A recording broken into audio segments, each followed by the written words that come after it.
अच्छा, सीता माँ की अग्नि परीक्षा क्यों हुई थी? क्योंकि अच्छा ये बताओ, रावण ने जिन सीता माँ को चुराया वो असली सीता थी कि नकली? कौन थी? नकली सीता। असली सीता कहाँ थी? अग्नि में। तो जो अग्नि परीक्षा थी वो अग्नि परीक्षा नहीं थी, असली सीता मैया की वापसी थी। राम जी राजा बन गए भरत जी से मिलके, सिया जी रानी बन गई। अच्छा क्या हुआ, अयोध्या में एक कोई सज्जन रहा करते थे, यमुना सरयू के उस पार। उनकी पत्नी, धोबी भाई साहब थे, उनकी पत्नी आज रात को घर नहीं आई। सवेरे पत्नी आई तो धोबी ने पूछा कि तुम कहाँ थी? तो बताया उसने कि मैं केवट के यहाँ रह गई थी, पानी बरस रहा था इसलिए आ ना पाई। तो धोबी ने बोला कि अब हम तुम्हें स्वीकार नहीं करेंगे, तुम पर पुरुष के पास रहकर आई हो, मैं कोई राम नहीं हूं कि सीता को स्वीकार कर लूं। लो भैया, धोबी की इस बात से पूरी अयोध्या में हल्ला हो गया कि सीता माँ तो रावण के यहाँ रह के आई हैं, पता नहीं शुद्ध हैं कि अशुद्ध हैं, सही हैं कि गलत है। अच्छा बताओ, सीता माँ को वनवास किसने भेजा? गर्भावस्था में किसने भेजा? मैया सीता माँ को वनवास किसने भेजा? किसने? रावण ने? ये मैया बताएंगी, सीता मैया को वनवास किसने भेजा? हैं? राम ने? माता सीता को वनवास राम ने नहीं भेजा, सीता मां को वनवास भेजा प्रजा ने। किसने भेजा?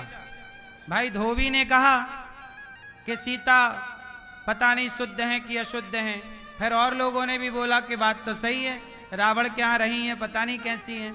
तो सारे लोग बोले कि सीता आप अग्नि परीक्षा दे दो। सीता मैया बोली कि लो, अब जब हम अग्नि परीक्षा देंगे तब इन लोगों को हम पे भरोसा होगा। तो जिस प्रजा को हम पर भरोसा ही नहीं, सीता मैया बोली ऐसी प्रजा के साथ मैं कैसे रहूं? तो सीता मैया बोली मैं अग्नि परीक्षा तो दे दूंगी, लेकिन अब मैं रहूंगी नहीं इन लोगों के साथ। लेकिन अभी मेरे पेट में राम के बच्चे हैं, तो पहले इनको जन्म दे दूं, क्योंकि मैं चली जाऊंगी तो ये बच्चे भी चले जाएंगे मेरे साथ, इसलिए अभी मैं लीला समाप्त नहीं कर सकती। इसलिए सीता माँ ने कहा कि कुछ दिनों के लिए, राम जी से स्वयं सीता माँ ने कहा कि मुझे कुछ दिनों के लिए संतों के आश्रम में भेज दीजिए। तो संतों के आश्रम में गई, वाल्मीकि जी के यहाँ लवकुश को जन्म दिया।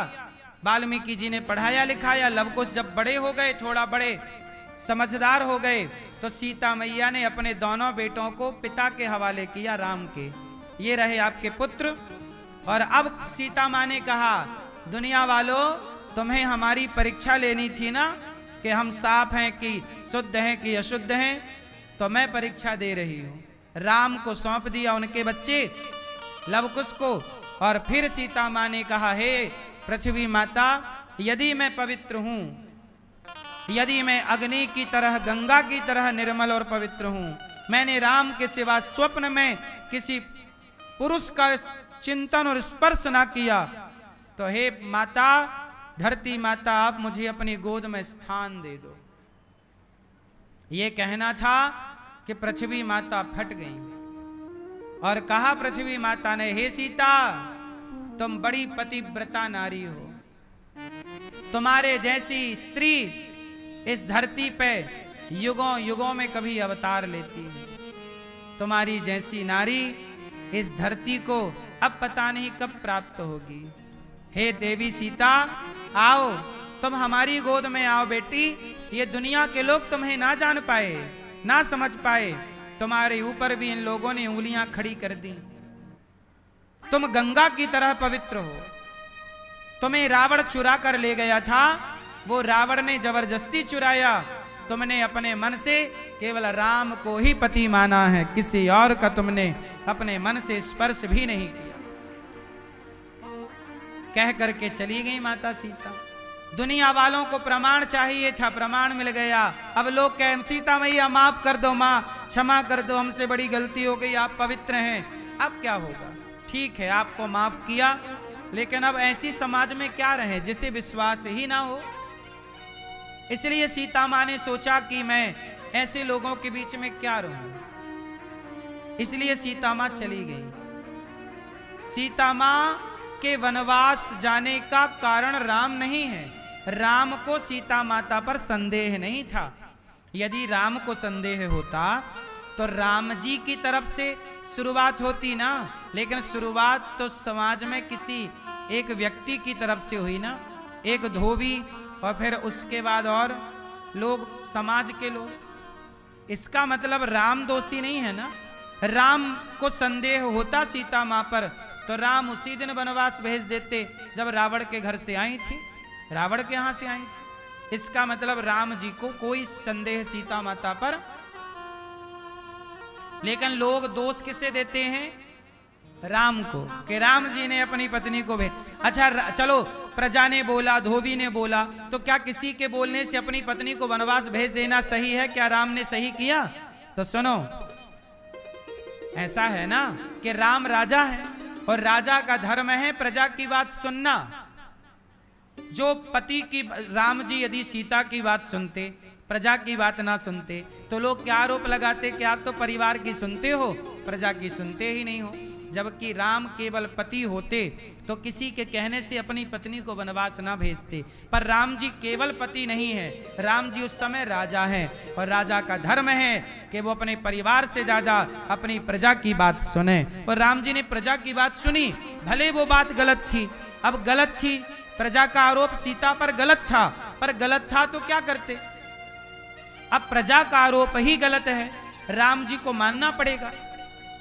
वो तो समय के साथ समझ में आएगा कि वो आरोप गलत था, और बाद में समझ में आया कि गलत था। यदि राम जी बोलते कि नहीं सीता सही है, तो लोग क्या बोलते कि आप तो अपनी पत्नी का पक्ष ले रहे हो, आप तो अपनी पत्नी का पक्ष ले रहे हो। लेकिन एक समय आया तो सब समझ गए कि सीता मां सही है। तो उस समय का इंतजार करना था, इसलिए वो समय का इंतजार करना था, इसलिए सीता मां को वनवास जाना पड़ा। और एक बात और बताऊं, त्रेता युग में महलों से निकलकर सीता मां कहां गई? संत के आश्रम में। तब भी सीता संत के आश्रम में सुरक्षित थी। आज की भी सीता गौरी गोपाल आश्रम में सुरक्षित है। तब प्रजा ने निकाला था, आज बेटों ने निकाला। बदला कुछ ज्यादा नहीं है। तब भी संतों के यहां सीता रहा करती थी। बोलो हां कि ना? सीता मैया कहां थी? वाल्मीकि जी के आश्रम में। संतों के द्वार समाज के लिए तब भी खुले थे और संतों के द्वार समाज के लिए आज भी खुले हैं। तब भी संतों के यहां ही नारियों का, स्त्री का कुछ समय बीतता था संतों की सेवा में। आज भी देखो माओ का गौरी गोपाल में बुढ़ापा बीत रहा है। इसलिए मेरी मां संत सदा से समाज के हित में काम करते रहे। संतों ने सदा आश्रम बनाए, किसके लिए बनाए? संतों ने आश्रम किसके लिए बनाए?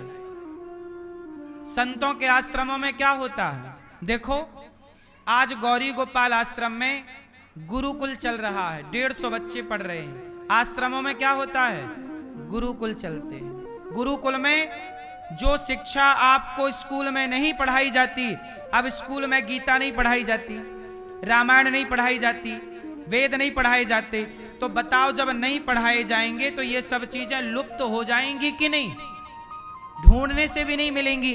तो इन्हें सुरक्षित रखने के लिए हम सनातनियों को क्या बनाना पड़ेगा? गुरुकुल।